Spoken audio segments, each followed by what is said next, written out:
Amigas y amigos de Cartago, un encuentro que hacemos una vez más en estas jornadas tan apacibles en la previa del verano neuquino. Digo la previa porque estamos con una temperatura de 34 grados y después pasamos a 18, así que hay que acostumbrarse, que es un poco el clima político también que se vive en toda la Patagonia desde hace mucho tiempo, sobre todo ahora en lo que podemos denominar la post-pandemia, que también es medio un verso porque no se ha ido y porque hay que seguir cuidándose y porque empiezan a crecer las cifras ahora de los contagios, porque viene ahora la pandemia de los no vacunados. Ya hablaremos de eso con más tiempo.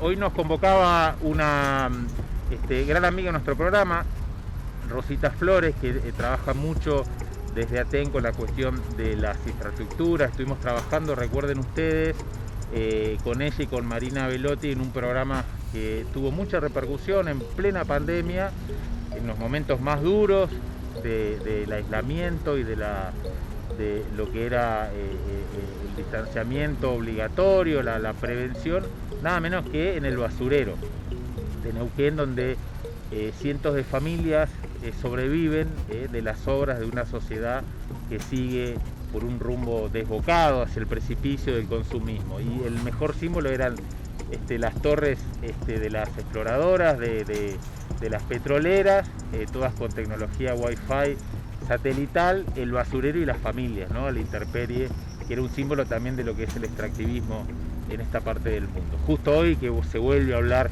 de energía verde, de un capitalismo humanizado y tanta cháchara que ya sabemos en qué termina, pero bueno retomarlo eso con Rosita. Siempre tengo presente, ¿no?, ese trabajo que se hizo en el basurero junto a Marina, y que bueno, igual ustedes, Rosita, y ahí te saludo, vienen con eso hace muchísimo tiempo. Nosotros habíamos ido ahí como fisgones en esos días, pero ustedes con eso es un trabajo sostenido de años, ¿no? Sí, la verdad que el trabajo en Colonia Rural Nueva Esperanza no es propio inclusive de nosotras dos, sino que nosotras, al estar trabajando en Parque Industrial, en la escuela primaria, empezamos a conocer la colonia. Yo la conocía un tiempo antes porque había trabajado en el CFP número 3, y la verdad que son las condiciones de precarización en las que están viviendo nuestras familias. De hecho, el viernes pasado estuve en el compromiso con las identidades culturales en la escuela, y las familias nos decían cuándo vamos a subir a verlas, cuándo vamos a visitarlas, porque bueno, obviamente en el marco de todo lo que está pasando con la pandemia, la situación de pobreza en la que viven y las necesidades que tienen son muchas, y si bien somos varios organismos los que trabajamos en red y tratamos de colaborar, obviamente no es lo mismo que la generación de un empleo digno, ¿no? Entonces siempre hay carencias que nuestra familia, la familia de nuestros nenes, de nuestras nenas, están transitando. Hace poco estuve trabajando en Nuestra Señora de la Guardia, y bueno, acompañé a una de las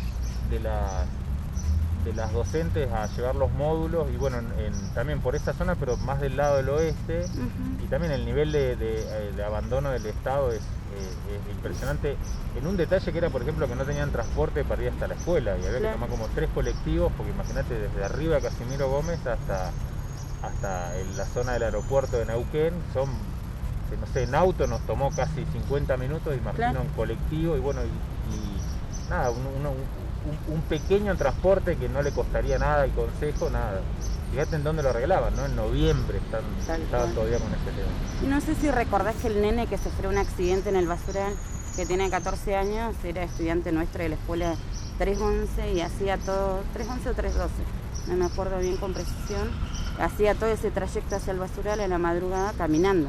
Digamos, todas esas hectáreas que vos decís que hay de distancia, bueno, él, fíjate que el accidente lo sufrió en el basural, ¿no? Claro, tiene que si entraba a las 8, que arranca como a las 6. Y viste que una de las cosas que nos comentó cuando hicimos la visita con Marisabel Granda, cuando intervenimos con la familia, fue que había salido a las 6 de la mañana, ¿viste? Que era usual para ellos subir a las 6 de la mañana caminando o en bici. En bici. Rosita, y ahora nos convocaba una situación de la educación en contexto de encierro. Para los que no tenemos idea o aquellos que no viven en Neuquén, ¿cómo nos introducís a ese tema? Bueno, nosotros tenemos en la provincia de Neuquén escuelas que están situadas en algunas unidades en 7 localidades de la provincia, ¿no? Allí tenemos aproximadamente, serán 2, 4, 6, 9 instituciones, digamos, educativas, algunas de mayor envergadura, como la unidad de detención federal que está ubicada en Cenillosa, y después tenemos dos escuelas acá en Neuquén Capital, creo que son 3, quizás ahora la Dire te va a confirmar bien. 2 unidades, en la unidad 11 tenemos escuela, en la unidad 16, en Cutralcó, en Zapala tenemos también 2 instituciones educativas, Chosmalal también, Junín y San Martín de los Andes, que son compañeros y compañeras docentes que trabajan dentro de la modalidad de contexto de encierro y en los cuales tenemos distintos niveles, ¿no? Hay educación primaria, formación profesional, nivel medio, terciaria, estético expresivo. Digamos, son escuelas que están allí ubicadas en las unidades carcelarias y que tienen distintos niveles adentro, ¿no? Y que hoy por hoy no están teniendo condiciones laborales adecuadas para poder desarrollar su tarea, ¿no? En aislamiento, ¿eso se cortó, siguió? Las compañeras y los compañeros, como hicieron todos los docentes y las docentes de la provincia, sostuvieron la escuela pública allí con mayor esfuerzo, ¿no? Y luchando aún más contra la precariedad del sistema en el que están trabajando. Sostuvieron durante toda la pandemia las clases, pero una cosa fue la condición del ASPO y el DISPO, que nos invitaba, ¿no?, a reformular las actividades y llevarlas adelante mediante una forma virtual. Hoy por hoy está habilitada en una unidad, perdón, es imposible. Claro, y en muchas unidades los compañeros y las compañeras hicieron campañas para poder acceder a recursos tecnológicos, a celular, se manejaron mediante audios, otros envían cuadernillos, digamos, en muchas localidades. Imagínate que si las condiciones de las escuelas afuera no están en condiciones de infraestructura, si no hay un aula en condiciones, si no hay techo, si no hay tiza, si no está garantizado el refrigerio, las escuelas que tenemos en las unidades, eso se ve aún reflejado con una desidia del abandono total, ¿no? Ante un año perdido, cualquier docente lo que hace es tratar de no seguir perdiendo días, y aún más con estos estudiantes que están en un sistema carcelario que la única presencia del Estado sigue siendo la escuela, que es su lugar de pertenencia, su lugar donde construyen un proyecto de vida. Y no es fácil para un docente dejar de ir a la institución educativa, para ninguno, pero en las condiciones en las que laburan los compañeros ya era insostenible, digamos. No, si no tenés ni siquiera agua potable, uno... En realidad no tienen los recursos mínimos, porque no tener una escuela en condiciones y laburar en un pabellón no es fácil, digamos. Hay algunas localidades que sí tienen edificios que son destinados a escuelas y otras que no. Y aún así los compañeros y compañeras han seguido sosteniendo el proceso educativo en esos pabellones, a pesar de que no tienen las condiciones mínimas para garantizar un proceso de enseñanza-aprendizaje de excelencia, ¿no? Rosita, bueno, muchas gracias por la paciencia y vamos a seguir de cerca este tema. Imagino que las repercusiones pueden ser un montón a partir pura y exclusivamente de la difusión militante que hace la organización, el sindicato y sobre todo las compañeras y los compañeros, ¿no? Porque si fuera por los órganos, digamos, estatales, esto no existe, digamos, ¿no? Y menos en una situación que implica un interrogante también muy, muy profundo de, bueno, ¿qué es la educación en contexto de encierro? Gracias, Rosita.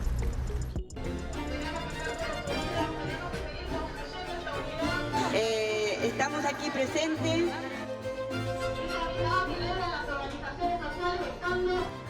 Fortaleciendo la decisión que tenemos que tomar como mujeres.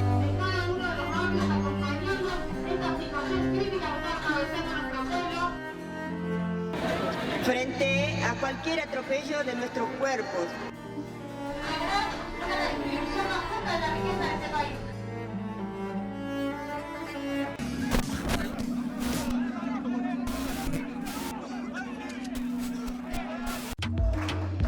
Para defender tu salario frente al ajuste de los gobiernos. Para mejorar nuestras condiciones de enseñar y aprender. por un sindicato que promueva la discusión política y pedagógica, para formarnos colectivamente y disputarle el sentido común a la cultura del neoliberalismo y al patriarcado.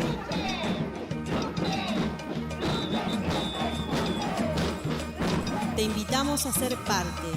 Afiliate. Aten Capital, en las aulas y en las calles, nuestros lugares de lucha.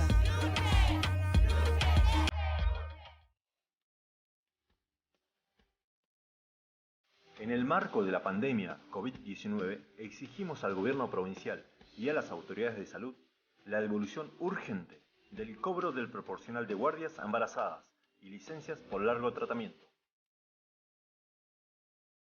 El convenio colectivo de trabajo nos quitó ese derecho. Restitución ya.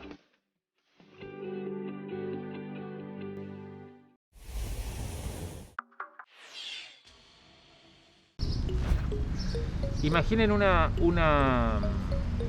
de las provincias más ricas del país, que se ufana de ser tal vez la mejor provincia del país. Imagínense un gobernador, un intendente que toman un acto escolar, como fue un acto de promesa a la bandera en la Plaza La Bandera, y lo transforman en un acto proselitista. Imaginen que en ese acto sientan a los candidatos a concejal adelante de los padres.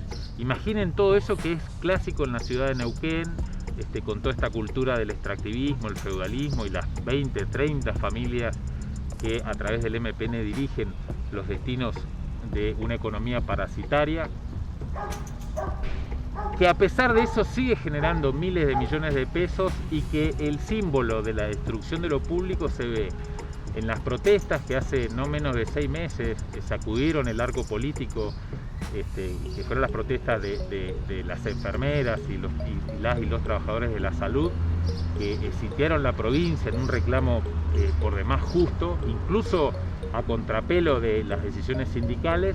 Y por otro lado, el impacto de que los cuerpos docentes están expuestos no solamente a la intemperie, sino también a la tragedia. No hace mucho tiempo una escuela en Neuquén sufrió una explosión en la que murieron 3 docentes.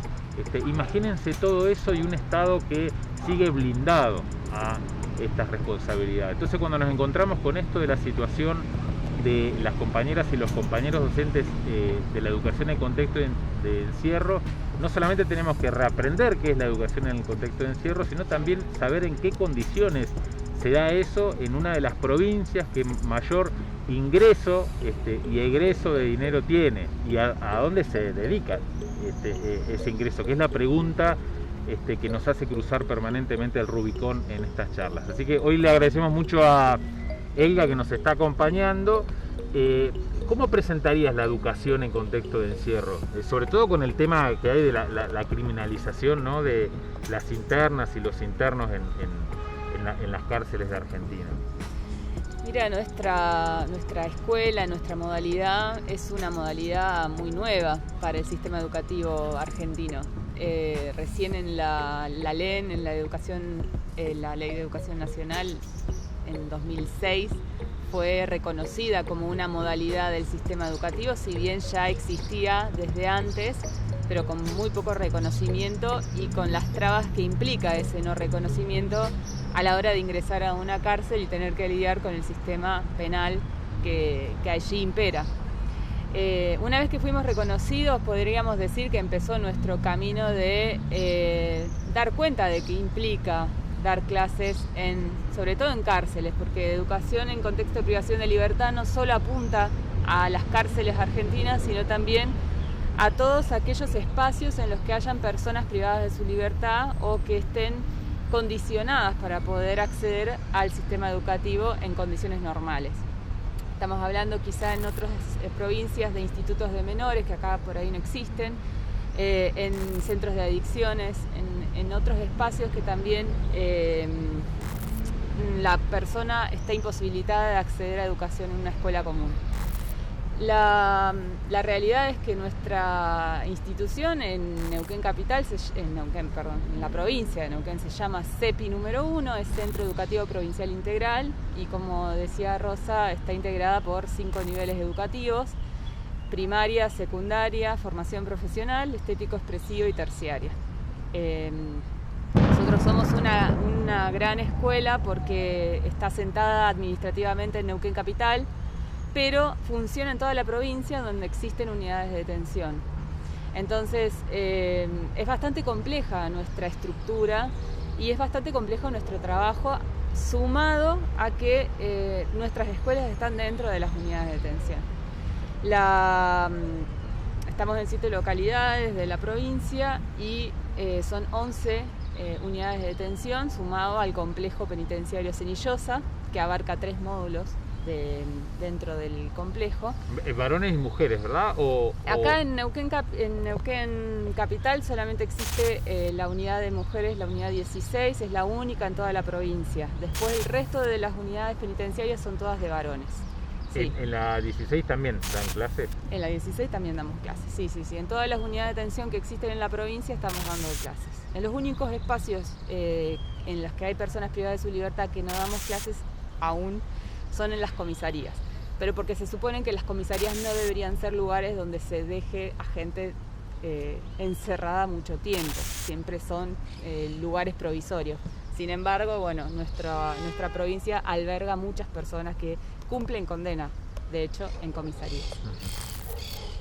Y ahora, digamos, un poco lo que nos había metido Rosita era que hay un abandono, no sé, en un momento dice no hay agua potable, no hay baños, digamos, ¿qué condiciones la desarrollás? Sobre todo porque yo no sé, quiero pecar de naïf, ¿no? Pero imagino que no hay conectividad en una unidad como para que vos desarrolles una clase por videollamada o por Zoom o por lo que sea, digamos, ¿no? Entonces tenés que ir, y en qué condiciones quedamos después del desastre de la pandemia y el abandono que hizo el Estado neuquino, por lo menos en las escuelas. Sí, digamos, las cárceles nunca contemplaron a la educación como una parte fundamental dentro de su estructura, ¿no? Entonces, a medida que fuimos avanzando y que fuimos creciendo y nos fuimos incorporando educación en las distintas unidades, lo tuvimos que hacer en los espacios que estaban habilitados, que nos podía llegar a dar la parte de policía para poder dar clases. Y eso implicaba muchas veces tener que trabajar en un pabellón, en la sala de visitas de ese pabellón, en la cocina de un pabellón, en celdas reacondicionadas para que demos clases en esos espacios, porque era la única manera de acceder. Si no, teníamos que esperar a que se empezaran a dar obras de infraestructura que no iban a llegar a corto plazo. Entonces, de esa manera empezamos a andar en las unidades de detención. El problema que ha mostrado la pandemia es justamente que esta precariedad con la que hemos estado trabajando durante todos estos años, en este contexto en particular, es tremendamente desfavorecedora para nosotros, porque ninguno de esos espacios cumplía con las condiciones de bioseguridad que se estaban implementando a partir de este 2021 con el retorno después de la pandemia y todos los protocolos que hay que tener en cuenta para poder acceder nuevamente a una escuela o un espacio escolar. En el interior de la provincia, sobre todo, es más compleja la situación porque, bueno, hay lugares que si son la cocina de un pabellón no hay ningún tipo de ventilación a la que se pueda acceder. No hay posibilidad de distanciamiento en lugares que son 2x2, 4x4, el máximo de... Tenés que dar clase en una cocina.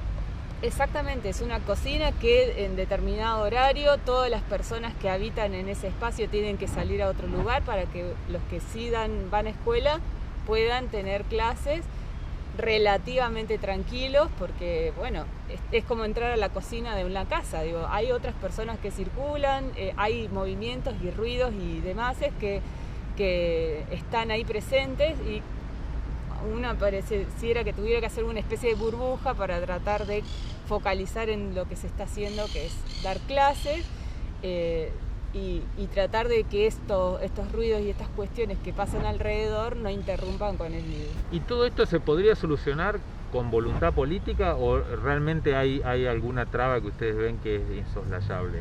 No, creo que lo principal y lo primordial es voluntad política. Tenemos, en el caso de San Martín de los Andes, que es una de las unidades más nuevas en nuestro contexto, que realmente el espacio que tiene asignado es muy pequeño, es un centro de alojamiento de detenidos que es muy nuevo. Antes era parte de la comisaría, después se independizó y no tiene espacio para escuela, pero sí hay espacios lindantes que los docentes y las docentes de San Martín de los Andes estuvieron trabajando con el consejo local de ahí de la ciudad de San Martín para que le cedieran el terreno que está al lado del centro de detención para poder ahí formalizar un edificio escolar, ¿no? Eso lo gestaron los propios docentes, no es que hubo funcionarios que estuvieron pensando en que había que armar una escuela, fueron los propios docentes que dijeron, si acá hay un espacio y esto es del municipio, ¿por qué no le pedimos que nos cedan el terreno para armar una escuela? Se hizo, el municipio tuvo voluntad, lo cedió, pero se tienen que generar los acuerdos y los avales del Ministerio de Seguridad y del Ministerio de Educación. En el Ministerio de Educación se hicieron los avales y del Ministerio de Seguridad nunca se hicieron los avales. Y estamos a 2 años de que se hizo la gestión, a punto de perder ese espacio que se había logrado a través del municipio porque no está la voluntad de un ministerio de firmar un aval para que se empiece ahí a construir un edificio escolar.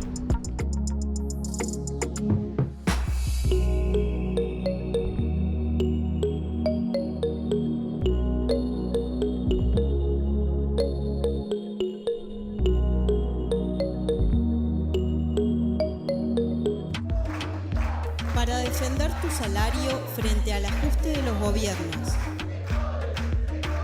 Para mejorar nuestras condiciones de enseñar y aprender.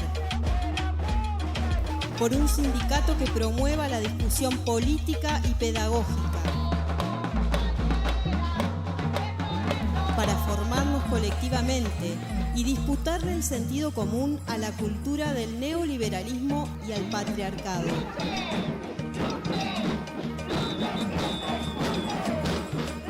Te invitamos a ser parte. Afiliate. Aten Capital, en las aulas y en las calles, nuestros lugares de lucha.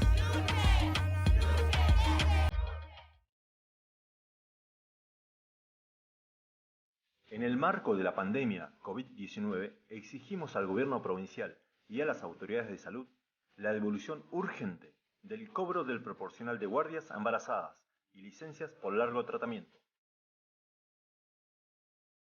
El convenio colectivo de trabajo nos quitó ese derecho. Restitución ya.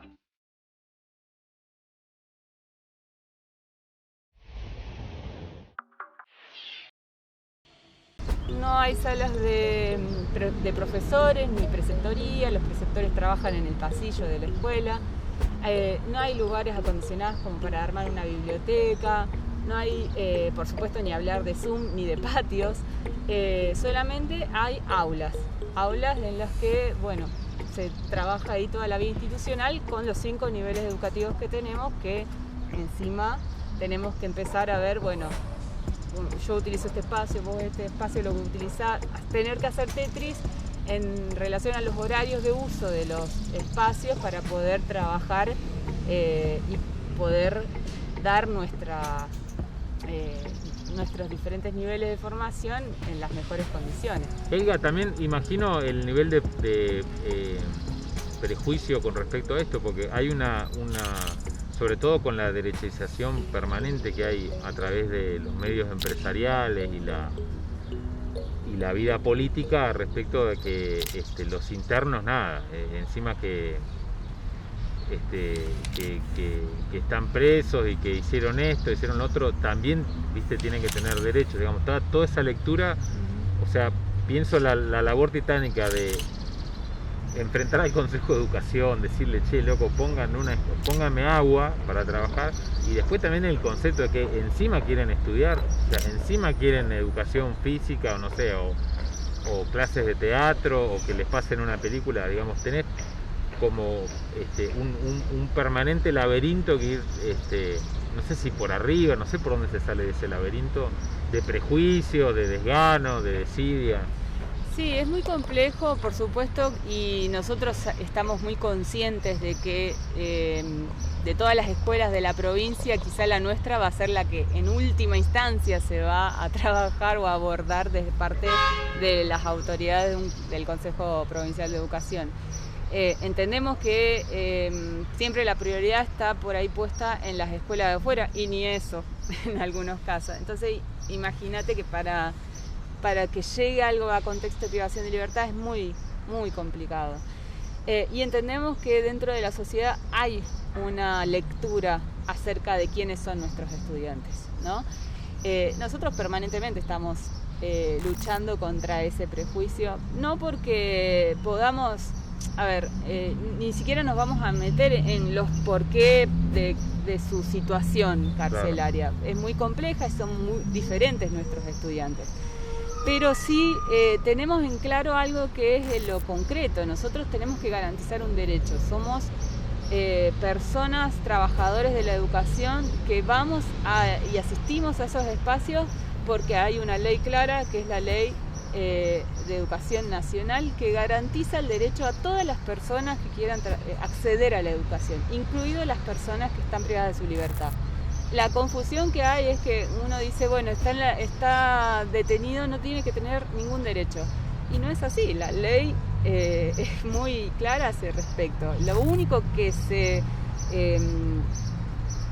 deja de tener una privada de su libertad es el derecho a la libertad de circulación, de deambular. Ese es el único derecho que se ve suspendido. El resto de los derechos deberían mantenerse intactos. Lo cierto es que las unidades de detención, las cárceles a nivel nación, no son las mejores y las cosas que suceden dentro de las cárceles, pocas personas pueden acceder a eso. Está vedado a la sociedad qué es lo que pasa dentro de una cárcel, y por eso también los interrogantes y los fantasmas que genera la cárcel y a su alrededor respecto a las personas que están ahí adentro. Si no se sabe qué sucede, y bueno, uno sospecha, hicieron algo mal, algo habrán hecho, o por eso romantiza. Están ahí, y claro. A través del consumo irónico o de esta mirada tipo el marginal, digamos, entonces como que está piola. Totalmente. Claro, se hacen, bueno, también están esas visiones que aparecen dentro de las grandes pantallas que generan toda una ilusión que no necesariamente cuadra con la realidad carcelaria. No son grandes cuestiones las que se están pidiendo. Arreglar un baño, generar las condiciones para que se habilite el gas, que a veces es una conexión de un caño a otro, nada más. Que se pinten los espacios o que se arreglen las cuestiones de humedad que hay en algunos lugares. Sí, esas cositas son las que se están pidiendo para poder volver a la presencialidad. Y ni siquiera, siendo tan pocas las cuestiones, se está haciendo, digamos. No hay voluntad política para hacerlo, siendo que es una provincia que de acuerdo al gobernador tiene superávit. Digo, si hay superávit, ¿por qué no estamos pudiendo, no están pudiendo poner plata en algunas cuestiones que son de primera necesidad para nosotros? Por lo menos para lo que es educación debería ser una prioridad. Pero bueno, estamos en esta situación, es bastante complejo. También los compañeros estamos pidiendo espacios para trabajar fuera de las unidades de detención. Imagínate que toda la parte administrativa se hace en las casas, se hace en los espacios que te pueden llegar a prestar momentáneamente en las unidades de detención. No hay lugares que vos digas, bueno, acá está la oficina de la escuela, acá puedo hacer una jornada institucional y juntarme con mis pares. No existen esos espacios. Lamentablemente tenemos que recurrir permanentemente a lugares que nos van a prestar para poder llevar adelante esas tareas. Por supuesto, lo que tiene que ver con conectividad no existe tampoco ni dentro ni fuera de las unidades.